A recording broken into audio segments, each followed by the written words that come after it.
Bonjour et bienvenue sur lvatv.ca. Yannick Patelli, bonjour. Bonjour Eric. Merci de m'accueillir sur ton magnifique plateau. C'est très, très beau. Vraiment, là. On commence à faire des choses intéressantes. Franchement, c'est beau, c'est bien. Bel investissement que cette belle terre qui tourne derrière. Toujours est-il que dans la vie agricole de Mars, c'est la raison pour laquelle on est ici avec vous aujourd'hui. On retrouve le visage de Roméo Bouchard qui a l'air, ma foi, en santé, en forme. Oui, nous avons à la une de la vie agricole Roméo Bouchard, un grand homme de 82 ans qui vient de faire un bilan de l'agriculture du Québec, un peu comme Jean Garon l'avait fait en 2013 avec les mémoires, pour tout vous dire. Et c'est un livre qui s'appelle l'UPA, un monopole qui a fait son temps, qui a été à la fois à nouveau coédité avec Québecor comme pour Jean Garon, qui sort le 28 mars prochain avec un lancement officiel à Québec le 29 mars prochain. Qu'est-ce qu'on apprend dans le mensuel ce mois-ci? À ce sujet-là? À ce sujet-là, il y a les extraits du livre. En fait, on a 3 pages d'extraits du livre pour ceux qui n'achèteront pas tout de suite le livre. Mais après le 28 mars, évidemment, tout le monde va courir après le livre. Mais pour ceux qui veulent voir ce qui se passe dans ce livre, il y a des extraits où il nous parle effectivement de l'histoire de l'agricole du Québec. Il nous fait une sorte de résumé pédagogique agricole. Et il nous parle évidemment de la situation syndicale. C'est le titre du livre en tant que tel. Vous allez voir, c'est vraiment intéressant. C'est plus de 200 pages, vraiment très intéressant.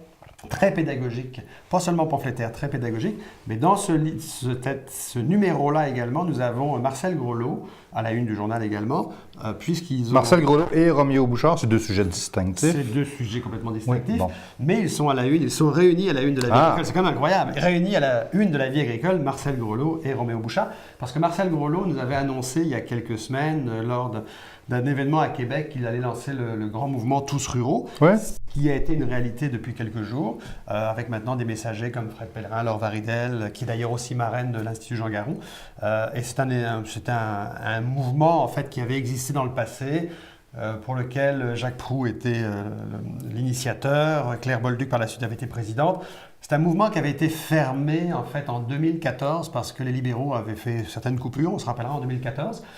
C'est une association qui vivait avec à peu près $1 million par année, 750 000 financés par le gouvernement, et je pense que le gouvernement avait trouvé que c'était beaucoup d'argent public. Donc ils avaient comme coupé les vivres à ce projet. L'UPA avait récupéré à court terme le SRQ en fait. Marcel Groslot en est devenu le président, et là c'est l'UPA qui relance. Alors on ne sait pas exactement avec quel fonds encore, possiblement que le MAPAC réapparaît. Le mouvement repart, et le mouvement a quand même une intention intéressante. C'est de dire à tout le monde du Québec, vous êtes tous ruraux. Alors c'est le message d'ailleurs de Fred Pellerin, on a vu les clips circuler, vous mangez des canneberges, vous mangez du fromage, tout ça, ça vient des régions, donc que soyez en ville ou en région, vous êtes tous ruraux. On fait tous partie de la recette. Et voilà. Dirait-il. Et enfin, un ex-ministre libéral, Yvon Picotte, en critique un autre. Oui, on peut le dire comme ça? On peut le dire comme ça. Chronique, j'allais dire critique et chronique. Mais chronique d'Yvon Picotte qui est régulière, qui est tous les mois dans notre journal. Mais ce mois-ci, Yvon Picotte en a un petit peu contre le ministre Lessard, libéral lui-même, en disant que finalement c'est un ministre relativement absent de la scène politique.